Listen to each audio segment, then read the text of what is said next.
Apple logo പാതി തിന്ന apple ആയത് എന്തുകൊണ്ട്? തെറ്റായ സിദ്ധാന്തങ്ങൾ ധാരാളമുണ്ട്. വളരെ ലളിതമായ ഒരു ഉത്തരം മാത്രമാണ് സത്യമായിരിക്കുന്നത്. ഇന്ന് നിലനിൽക്കുന്ന ഏറ്റവും പ്രശസ്തമായ ബ്രാൻഡുകളിലൊന്നായ ആപ്പിൾ, അതിന്റെ വിജയത്തിന്റെ ഒരു ഭാഗം എല്ലായിടത്തും കാണപ്പെടുന്ന ആപ്പിൾ ലോഗോയ്ക്ക് കടപ്പെട്ടിരിക്കുന്നു. സ്റ്റീവ് വോസ്നിയാക്കിനൊപ്പം 1976-ൽ സ്റ്റീവ് ജോബ്സ് ആരംഭിച്ച ടെക്നോളജി കമ്പനി $2.23 ട്രില്യൺ വിപണി മൂലധനത്തോടെ അവിശ്വസനീയമാംവിധം മൂല്യവത്തായി മാറിയിരിക്കുന്നു.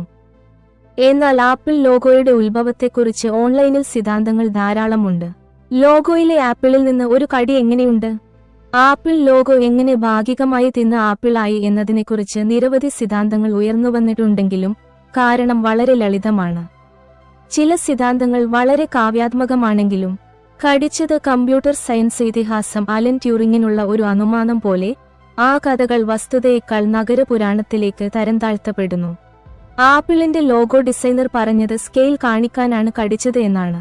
ഐഫോൺ നിർമ്മാതാവിന്റെ പ്രതിച്ഛായയായി പതിറ്റാണ്ടുകളായി നമുക്കെല്ലാവർക്കും അറിയാവുന്ന ലോഗോ രൂപകൽപ്പന ചെയ്ത വ്യക്തി റോബ് ജനോഫ് തന്റെ പ്രക്രിയയെക്കുറിച്ച് മുമ്പ് വിശദീകരിച്ചിട്ടുണ്ട്. 1970കളിൽ ആപ്പിൾ രൂപകൽപ്പന ചെയ്യാൻ അദ്ദേഹം ഏകദേശം 2 ആഴ്ച എടുത്തു. അത് അല്പം ലളിതമായി കണ്ടെത്തി ആപ്പിളിന്റെ വശത്തുനിന്ന് കടിയെടുത്തു. ആപ്പിള് കടിക്കുന്നത് വലിപ്പം അളക്കുന്ന ഒരു തോന്നല് സൃഷ്ടിക്കുന്നതിനാണ്. അതുവഴി കാഴ്ചക്കാരന് അത് ഒരു ആപ്പിളാണെന്നും ഒരു ചെറിയല്ലെന്നും മനസ്സിലാക്കാന് കഴിയും.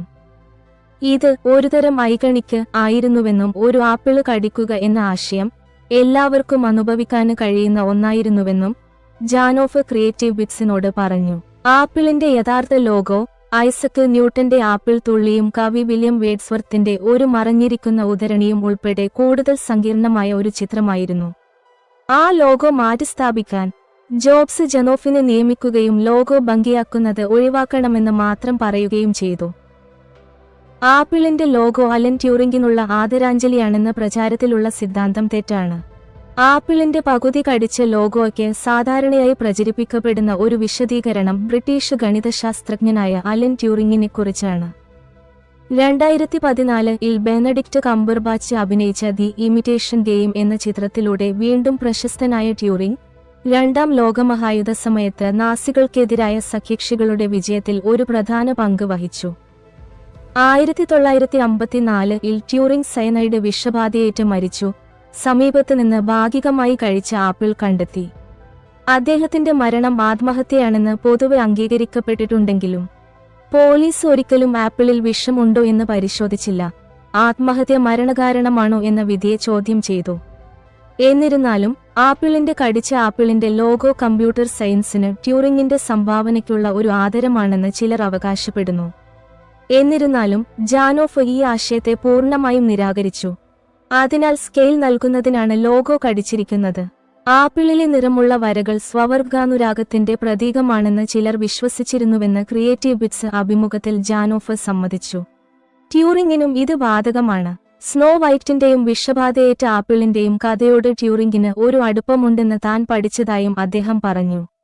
എന്നിരുന്നാലും അത് ഒരു തകർച്ച ആയിരിക്കാമെങ്കിലും ട്യൂറിങ് സിദ്ധാന്തങ്ങളൊന്നും സത്യമല്ലെന്ന് ജാനോഫ് വ്യക്തമായിരുന്നു.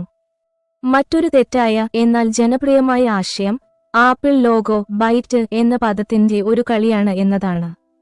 മറ്റു ചിലർ അനുമാനിക്കുന്നത് ടെക് ബീമന്റെ ലോഗോയിലെ ആപ്പിളിന്റെ കടി കമ്പ്യൂട്ടർ പദമായ ബൈറ്റ് എന്നതിന്റെ ഒരു കളിയാണെന്നാണ്. ഇത് തെറ്റാണെന്നും ഡിസൈൻ പൂർത്തിയായതിന് ശേഷമാണ് താൻ ബൈറ്റ് എന്ന വാക്ക് പഠിച്ചതെന്നും ജാനോഫ് പറഞ്ഞു.